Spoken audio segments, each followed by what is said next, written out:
Okay, we're back. This is problem 5. Essentially, all we're looking for you to do is calculate your slope using your slope formula. Notice we didn't give you a graph here, so it's not like you can navigate on a graph. Although, if you are desperate and you don't remember the formula, well, then you're welcome to use a graph and see if you can determine the slope that way. But here we are. The slope formula is m equals y2 minus y1 over x2 minus x1. I typically like to identify my points. I like to say x1, y1, x2, y2, and then I just simply plug it in the formula. So y2 would give me 4 minus 5 over 6 minus 2, and now I'm just essentially doing order of operations or something. 4 minus 5 would give me -1, 6 minus 2 would give me 4, and I can't reduce it anymore, so my slope for problem 5A is 1/4 on test review 2. Next ordered pairs, we're going to do the same exact thing. We're doing this 3 times in this problem just to make sure we have that practice and we can get this down. x1, y1, x2, y2. Formula says y2 of -2 minus y1 of 2 over x2, which is 5, minus a -3.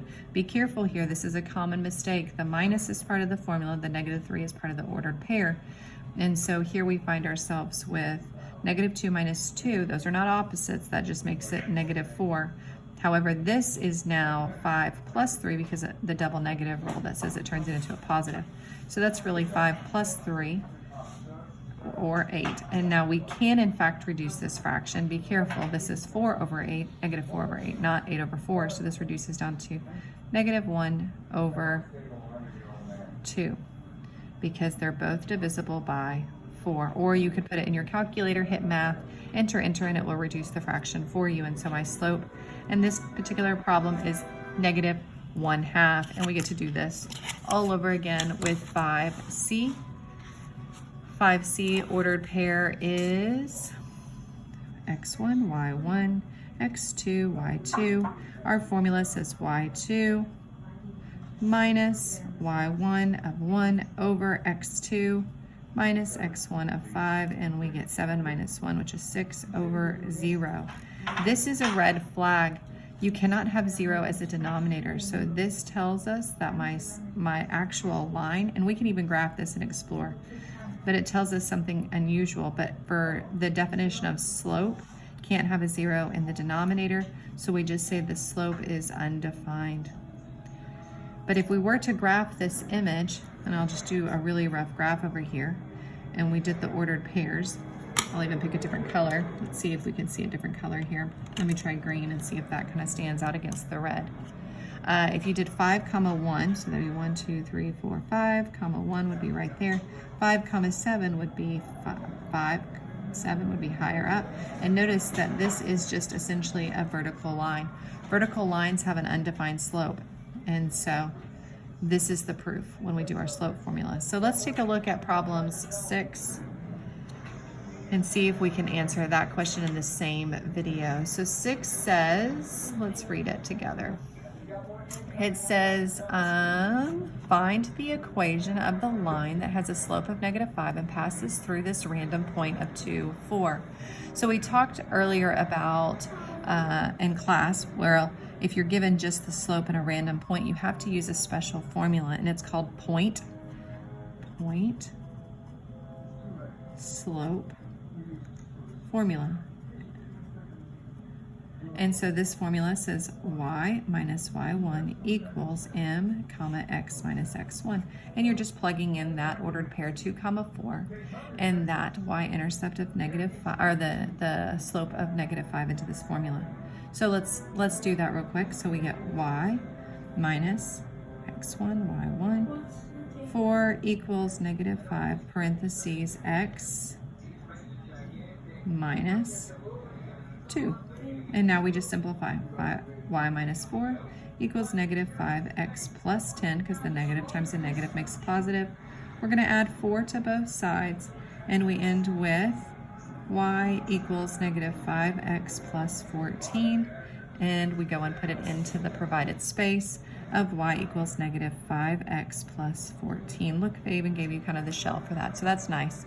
Again, we can confirm this by putting that this proposed answer in our calculator under y equals, I'm going to do it under y equals negative 5x plus 14, and I'm going to go to second table. And I'm going to look to see if that ordered pair 2, 4 is there. It is. So that makes me feel pretty optimistic that I did it right. So let's move on to problem 7 in this video. We'll knock out all 3 of these problems in one video. So this is going to be problems 5, 6, and 7. Write the equation of the line that passes through these 2 random ordered pairs. This is a little bit more complicated because we do have 2 random formulas, 2 random points, but no slope. So our first plan of attack is to figure out our slope. Let me see if I have enough space here. If not, I'll just go to a piece of paper. So we have m equals x1, y1, x2, y2. Formula says y2 of negative 3 minus y1 of positive 3 over x1, x2, which is 1, minus x1, which is negative 5. Again, that double negative, have your guard up. Negative 3 minus 3 gives us a negative 6. This is really 1 plus 5, positive 6, and we get negative 6 over positive 6, which is just negative 1. So that's our slope. And then now we can use either one of these points in our y minus y1 equals m over x minus x1 formula. So you might be asking, well, which point is the correct one to use? And frankly, there's no wrong answer there as long as you stick to that x and that y, or this x and this y. So I'm going to say let's do 1, negative 3, just because I chose that one. But there really, you could have done the same thing with this one and you'll get the same answer. So y minus y1 of negative 3 equals your slope of negative 1, parentheses x minus 1. And so then we have y plus 3 equals negative 1x plus 1. And now you move the 3 over to the other side and you get y equals x, negative x, because that's a negative 1, minus 2. So then just fill that in the blank provided. Let me get a little bit more space. And you get y equals negative, I'm making a mess here, negative x minus 2. I really don't like this shell at all. Y equals negative x minus 2 is the correct answer. I see the good intentions here, but this looks a little bit more the way I like it.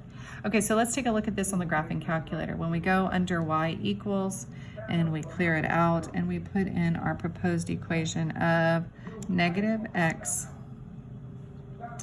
minus 2, and we go second table and we look at our table, ideally you're getting both of these points right here. And so I'm going to cruise along and I'm going to see if negative 5 goes to 3, and there he is at the very top, negative 5, 3. And I'm also going to look at positive 1 and see if that maps to negative 3, and it does. So I'm pretty confident that that, I guess it would help if you could see it, huh? It's pretty much like class 1, negative 3, and so they both are on there, negative 5 and 3. So I feel good about what we did on problem 7. Hope this helped with problems 5, 6, and 7.